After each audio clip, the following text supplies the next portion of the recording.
काल अतिशय महाराष्ट्रामध्ये चर्चेत झालेली नगर परिषद महायुतीने विजय संपादन केलेला आहे, काय असं महायुती म्हणून आम्ही ज्यावेळेस एकत्रित लढायचं ठरलं त्याच दिवशी विजय आमचा निश्चित झाला आणि खऱ्या अर्थानं महायुती ही महाराष्ट्रात झाली। परळीमध्ये भारतीय जनता पार्टी, राष्ट्रवादी काँग्रेस पक्ष, शिवसेना आणि रिपाई हे सर्व एकत्रित या ठिकाणी महायुतीमध्ये लढले आणि परळीच्या मायबाप जनतेने ऐतिहासिक कौल दिला आणि पुन्हा एकदा ही नगरपालिका राष्ट्रवादी काँग्रेस पक्षाच्या महायुतीच्या ताब्यात दिली। खरं तर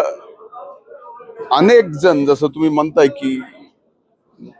परळीवर लक्ष जास्त असतं, परळीवर असतं, सगळ्याच गोष्टीत मधल्या काळात आमच्यावर टीका, परळीवर टीका, परळीची बदनामी,